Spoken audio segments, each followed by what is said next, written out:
Welcome to Mean Age Daydream with me, Brian McWilliams, where we're going to be making some jokes, laughing out at broken world, but also laying out some philosophy for the future, how we can fix this mess we're in and have a great time doing it all with a Mean Age Daydream.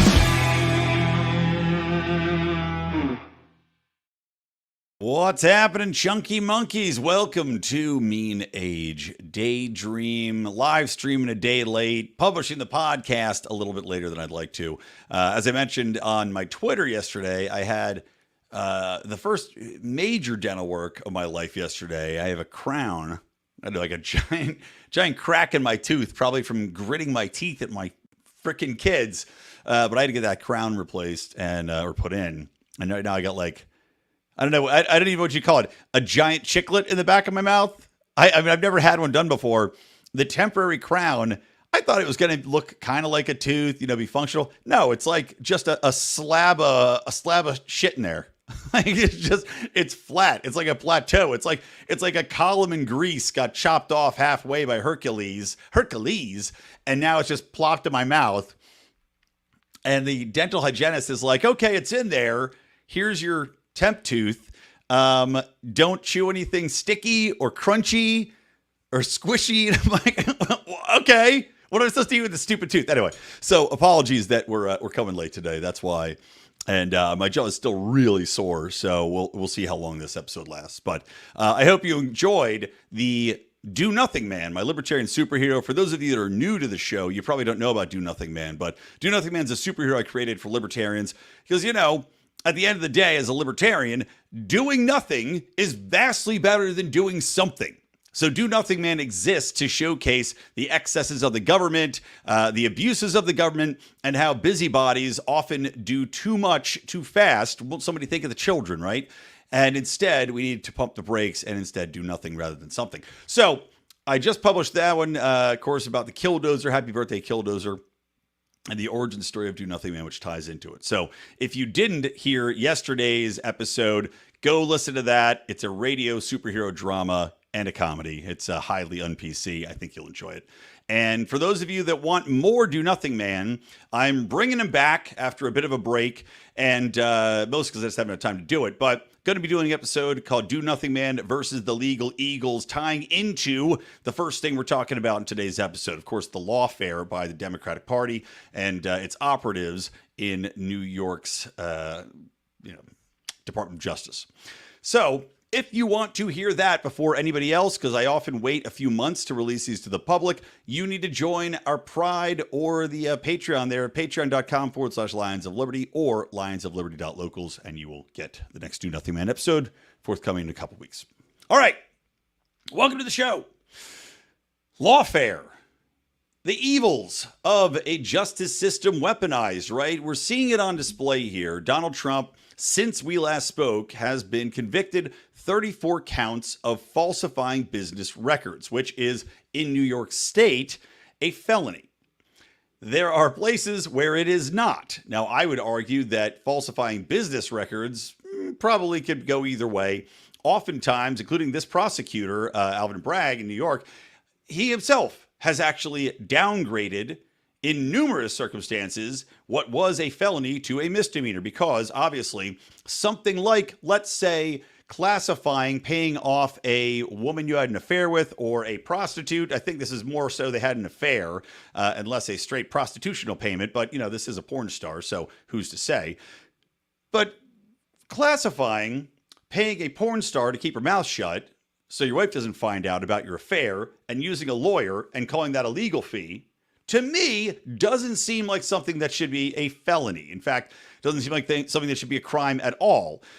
Certainly, if Donald Trump had just paid her directly, none of this would be an issue.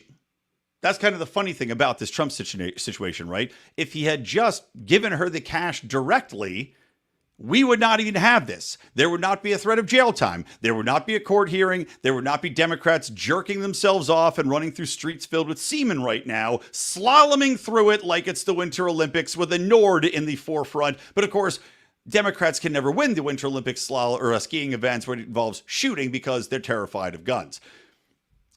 Point being, the way they got Trump on this, and Trump even mentioned this himself, and I agree with him completely, is that he gave a lawyer money because the lawyer's saying, okay, I'll take care of this for you. So the bookkeeper writes it as a business expense. And it's now being exposed and attacked by the Democrats that are running the justice system there in the DA's office, that this is somehow a nefarious act that warrants 34 counts of felonies and an attempt for jail time for a former president of the United States. Nothing about that rings in any way sane, in any way reasonable, especially when dealing with a former president of the United States and during a political campaign. Now, I recall, and our legal counsel Rico, who was on Meme Wars last week, I really should have asked him about this, but I'm not sure if he knows this or not. Maybe somebody in the comments wants to tweet it at me or mention it. I distinctly recall Donald Trump, while in office, wanting to investigate Joe Biden for what he called felonies involving Ukraine. And I distinctly remember the Department of Justice saying, well, we're not going to go after that because we feel it would be political during this time of, an election cycle. Now, maybe because this is New York State doing it. And by the way, this case was passed on by the federal agencies, both of them. We now have a situation, I guess, where it's not the same, where getting involved in the election cycle is not a problem for bringing these clearly partisan attacks against somebody. I mean, I'm confused by the whole thing because I remember that being a narrative during this entire Ukraine Burisma scandal that was happening while Joe Biden was trying to run against Trump the first time. But regardless, I think that the average person has to sit back here and look at what's gone on with this Trump trial, whether you like him or hate him, right? And there's certain Democrats that are going to defend it to the ends of the earth. And I was looking at the recent polls, right? Something like 54% of Americans polled. And again, polls are very subjective. And also, I think the likelihood of you wanting to take part in a poll like this is going to be far higher if you're a very partisan Trump supporter or hater. But supposedly 54% of these people that were polled, according to Morning Consult Pro, approve of the decision to convict President Trump on 34 felony charges. A similar share believes he committed a crime. Now, that's fine. But the thing is, they don't get into the deeper aspects of it in this, because it's also been polled that most people, by I think it was 65%, thought that it should have been a fine. So, sorry, my Band-Aid's coming off. I'll just take this off so you don't look at the string that's flying out. So we've got people that say, okay, yeah, he committed a crime. He should have been convicted. Now, I think empirically, we can all agree that, yes, Trump technically committed a crime, right? That's laid out, technically accurate. As we said before, should it be a misdemeanor? Probably. Should he be facing jail time and felonies? Well, that's where you lose a lot of the public. And the mainstream corporate media is not reporting it accurately to reflect really where the delineation here is. 65% say a fine. Now, that's where, as titled in this episode, I think this is going to actually come around and fuck the DNC. Because the independents, while independents still think that he should step down, still think that it was right to convict him, if you're an independent, or if you're a voter who's got some sort of conscience, right? Some sort of conscience where you're saying we shouldn't be politicizing our system in this way. And you see this laid out as it is. You see this sham trial, the kangaroo court, the way in which it's being held in a jurisdiction which is clearly partisan in every way. And by the way, I don't believe that this juror who was claimed that they were on Truth Social and get all their information from Truth Social. I don't believe for a fucking second that's true. Number one, I don't think that there's people that would vote against Donald Trump and vote for convicting him, right? If that's true. If you're a Truth Social person, there's no way in hell, I don't care how many jurors are yelling at you to convict, you're not going to go along with it. But really, more so, if a juror says, I get all my news from Truth Social, that to me is the biggest red flag that this person is a fucking liar and wants Donald Trump, wants to be on this jury so bad they're willing to say anything to do it, aka whatever that daffy broad who was accusing Brett Kavanaugh style, people that will do anything to get their opponent. That smacks of somebody that's going to come in there and say, I only get my news from Truth Social. I don't even think people that are dyed in the wool Trump supporters only get their news from Truth Social. I don't think that's a thing that exists.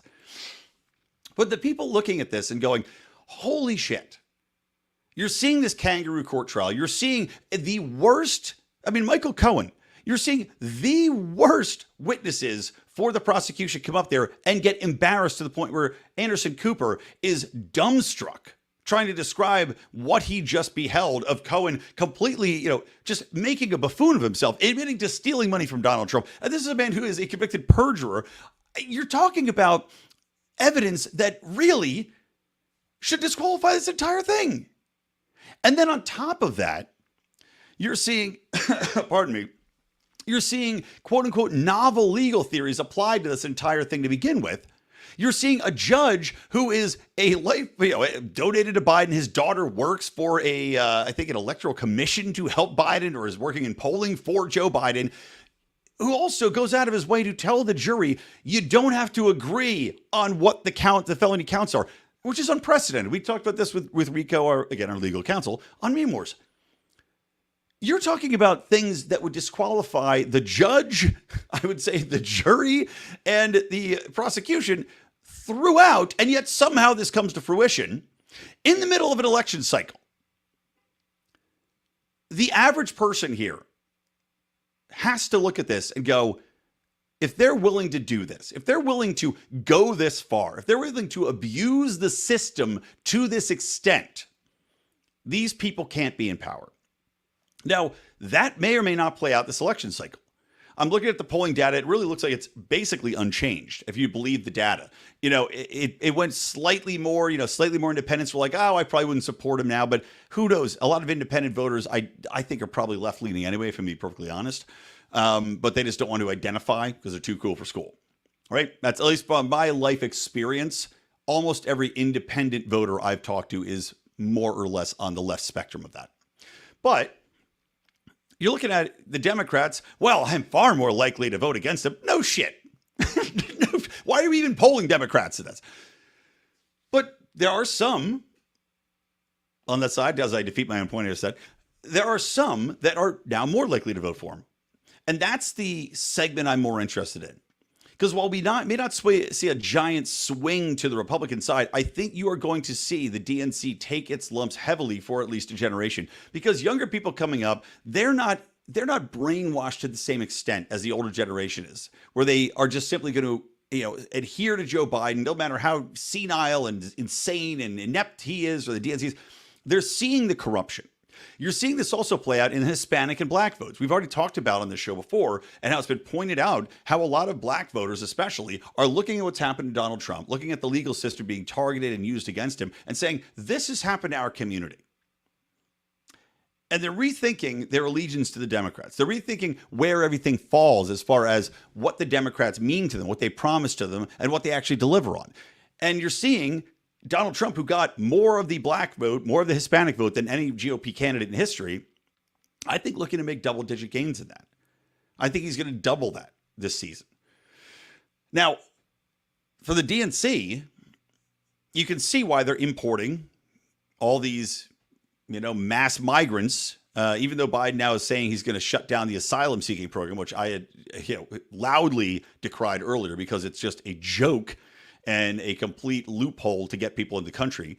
But there's a reason they need these exterior voters to come in and become registered voters, registered citizens, because they are losing the domestic population. Their policies are proven to be false. And now on top of this, you see the crumbling infrastructure of the DNC power machine desperately using the legal system against its opponents politically.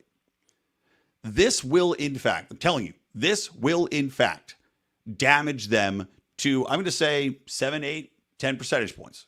That's my opinion, but I think it's going to be accurate because as we saw, that bit of Democrats that says I'm more likely to vote for Trump, they're questioning everything. The minority voters are questioning everything. The younger generation are questioning everything. The DNC, those people that are going to go no matter what, they're dying off.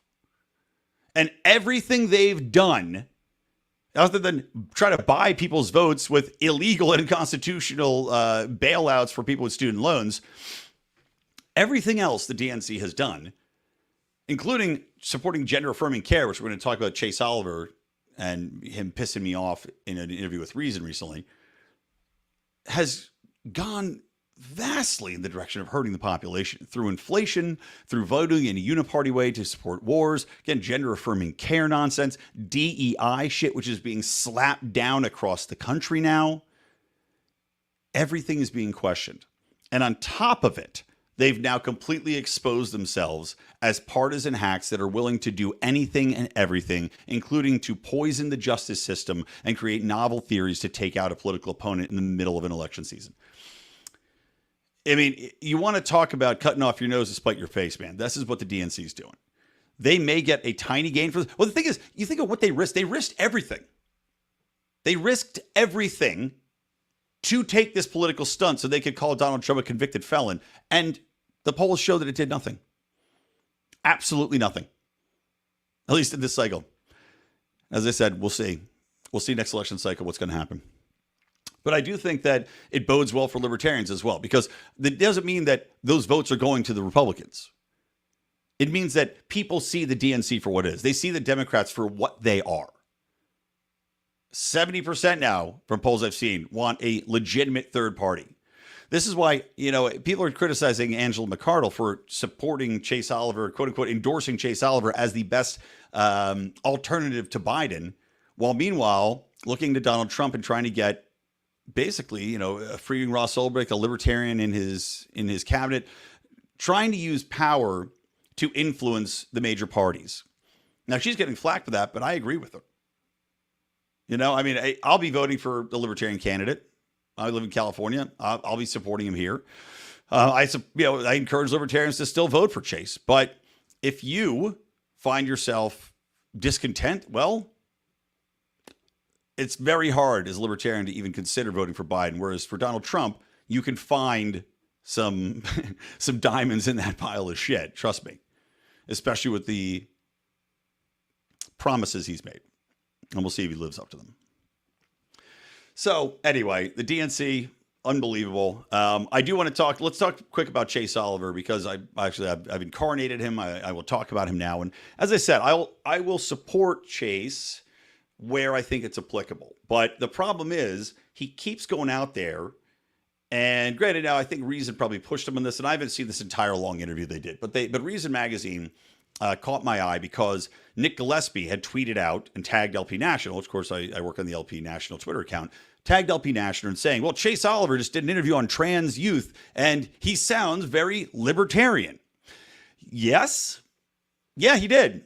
He did sound libertarian in the worst possible way.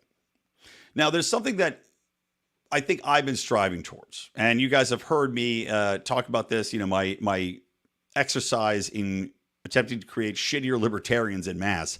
This is a good example of why. Now, libertarians believe in free markets, free minds, free exchange, right? A state that is as infinitesimally small or removed. Ideally, I am an anarchist. But when it comes to the issue of trans and kids, all the data, all the science that has come out, all of the reports have been completely damning for gender-affirming care, completely damning against getting kids injected with hormones, adopting these early surgeries. You're seeing a generation of kids that are coming out. And by the way, I guarantee none of these generation of kids that have just been, had their dicks inverted, their tits chopped off because of affirmative top-down care forced through by progressives and activists on the left. I don't think they're going to be voting Democrat, guys. Hate to break it to you.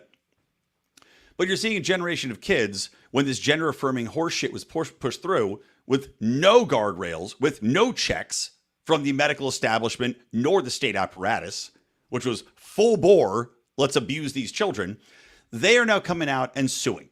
There are, I'm not going to say hundreds of lawsuits, but I know at least dozens of lawsuits now against medical establishments and state establishments from children that have been trans, that had never asked them for a second if they had any underlying issues, if maybe they had depression, if maybe they had autism. There's a direct connection with autism and identifying as trans, as well as social cage. I won't go on and on about the trans issue, but the point is, the medical science does not agree with going along with trans, right? You're seeing Denmark, you're seeing the UK, you're seeing Sweden, you see all these nations now in Europe, which led the way, which we were following, right?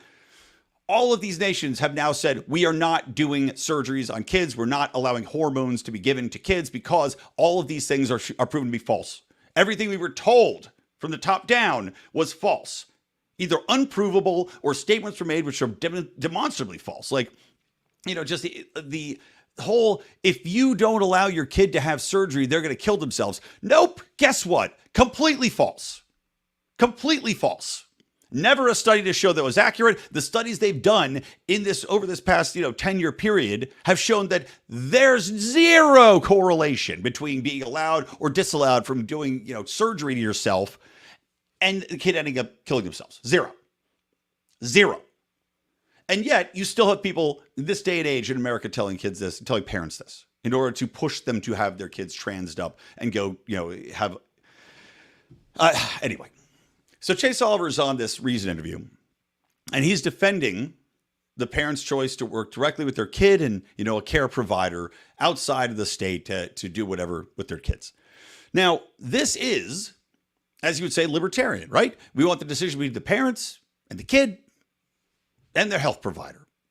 That's very libertarian. But it's very libertarian in the same way that we get into trouble when we talk about the libertarian view on age of consent. There was a guy who I haven't seen in years. I think he dropped out of the picture after this, named Arvin Vohra, and he was running for vice president or vice chair, I believe, a few cycles ago for the Libertarian Party. Now, Arvin had been a fervent defender of the fact that there should not be age of consent laws. That's a very libertarian position. It's also fucking retarded.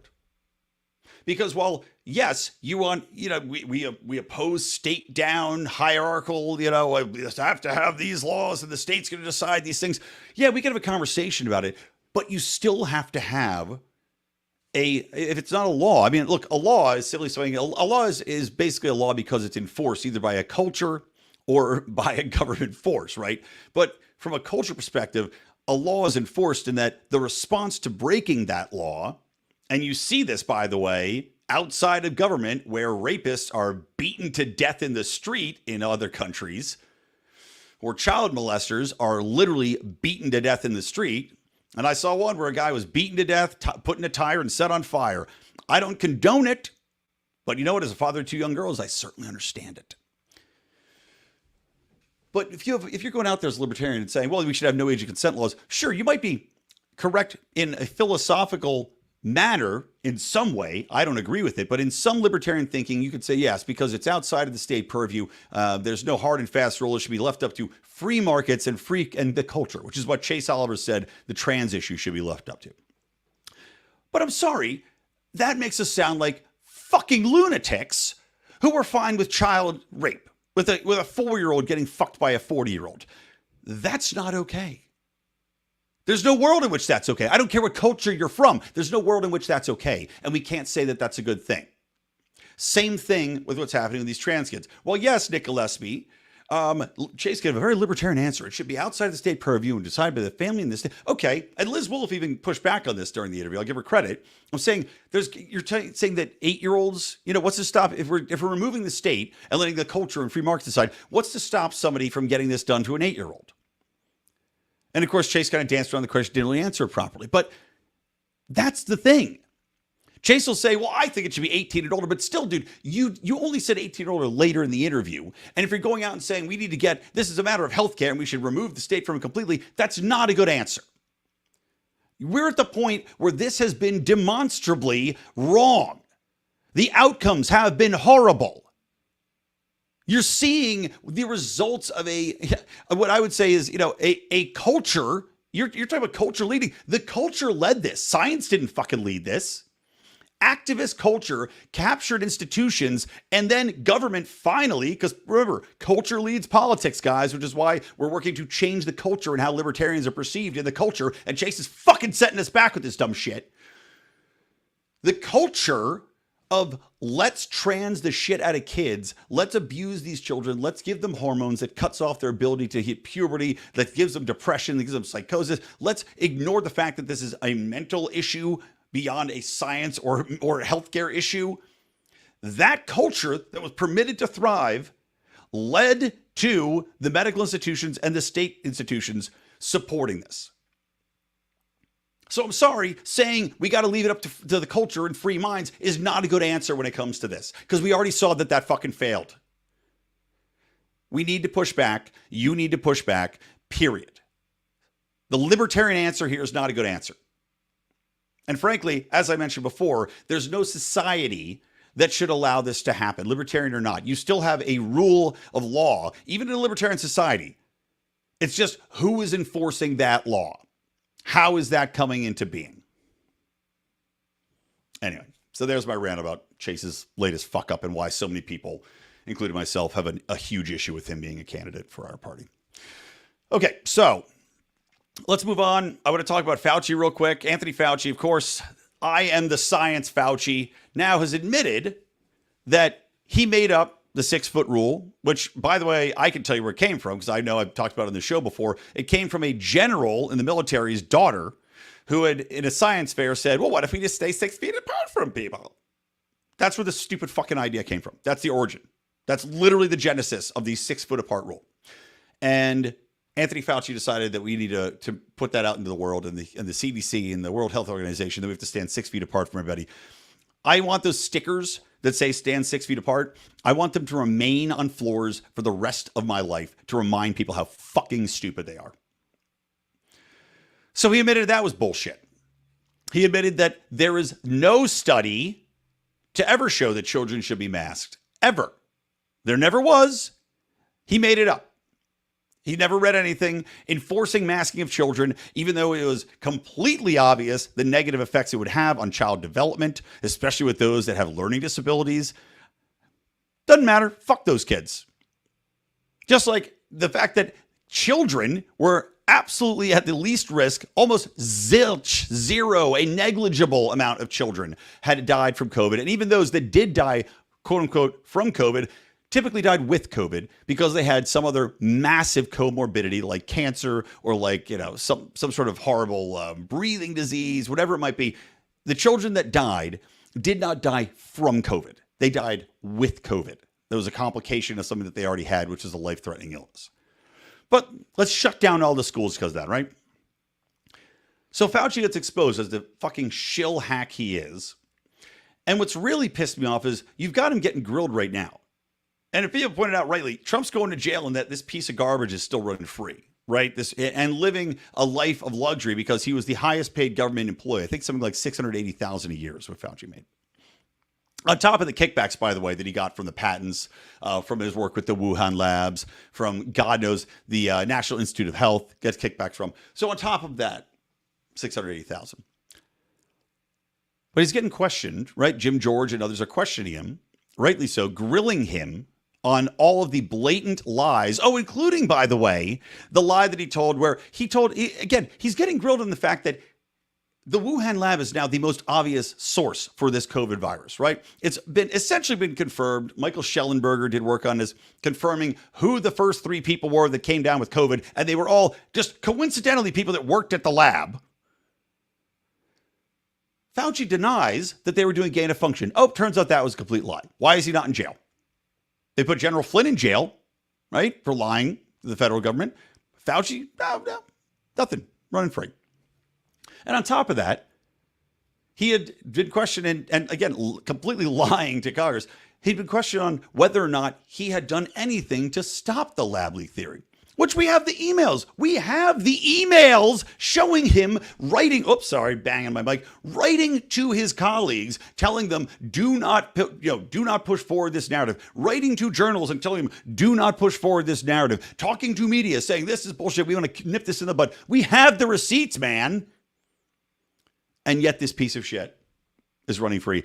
And on top of that, Democrat operatives, others in the medical field are defending him. Now, the people in the medical field are probably defending him because they know that they are probably the next to get targeted. They're the next on the list. It's probably his cronies that worked with him to cover up the lab leak or worked with him to push forward these nonsense, provisions for our quote unquote safety.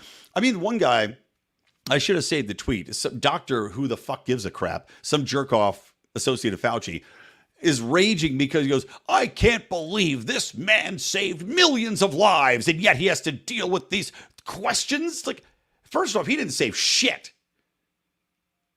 The most you could argue is that the first round of vaccines may have helped the very, very old. May have. And I don't even think there's good data to show that it did. May have helped the very old.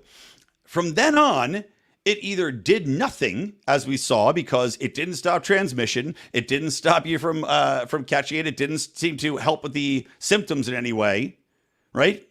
How many people do you know that got vaccinated that still got COVID and still were, freaking dying? Oh my God, it was the worst sickness I've ever had. Great, fine. Then again, there were those of us who had it 6 times and it was a 2-day thing and it was just out of our system straight away. Because the average person did not get impacted. And as I said, just like with the children, who ended up dying of COVID, guys? The exceptionally old and those who had comorbidities. For whatever reason, people that had diabetes were extra susceptible. And guess who else? Oh, that's right, morbidly obese people. But yet, under Anthony Fauci, we were told to stay in our houses and they were arresting people for going to the beach. Close down all the playgrounds. Don't go outside. Don't go walk it. Australia, putting people in concentration camps for walking their dogs outside. It's unbelievable to me that knowing everything we know, and this goes back to my bad people theory, knowing everything we know, there's still defenders of Anthony Fauci out there. There's still people that'll tell you that the vaccines did good, that we needed to mask up. There's still people out there saying loudly that if the next pandemic comes, right, the bird flu they're building up, well, if that comes, what are we going to do? We don't have any other options but to do the same thing again. Really? Oh, we're just going to double down on failure? That's a true progressive way of thinking, isn't it? I mean, again, the reason these people are sticking to Fauci, the reason these people will say, oh my God, the GOP is being so mean to him and they're questioning. The reason these people are saying that is because they know they are bad people. They went along with bullshit science. They did zero critical thinking. They didn't talk to their neighbors. In fact, they demonized their neighbors and their friends. They destroy friendships. They demonized the unvaccinated for no reason. They closed businesses. They closed schools. They caused massive inflation. They can't say that they were wrong because that would make them bad people. And nobody wants to be a bad person. Okay, a couple more quick things. I want to wrap this up. Fortunately, my jaw, not feeling too bad. Little jaw. One more thing. I thought this was interesting. So Thomas Massey, who, by the way, got to meet, a very nice guy. Got to talk to Thomas at the LNC for a little bit. Little walk down the hallway and talk. But he tweeted out, I don't think the country is fixable, but I'm here in case it is. And I was thinking, you know what? That's great. That's great. I think I'm exactly the same way. And I think the Libertarian Party is in that position, guys. We don't think the country's fixable either. You know, there's a reason we believe and support secession. 100%.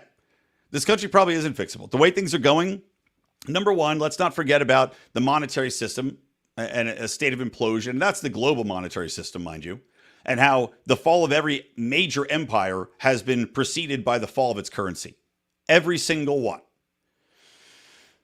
So we've got that situation. We've got a governmental body of elites that do nothing except destroy the rights of the citizens and sell us out at every stage, right? But we're so politicized and intentionally, and yes, every topic from climate change to transism to Trumpism to whatever the fuck else it is, all of these are designed to separate you from your neighbors, to break up families, to break up family units, to break up community groups, and to erode your culture. That's why mass migration is a thing. If you can destroy a culture, you destroy the bonds that bring people together and the trust that brings people together. If you have no trust, if you have no bonds, then you have no community, you have no support system. Thus, you turn to the government for your truth, for your money, for your employment, for your safety. That's why they do this. Once you understand that, you can kind of see how everything else falls into place. But we are in a position where, this country's probably not fixable.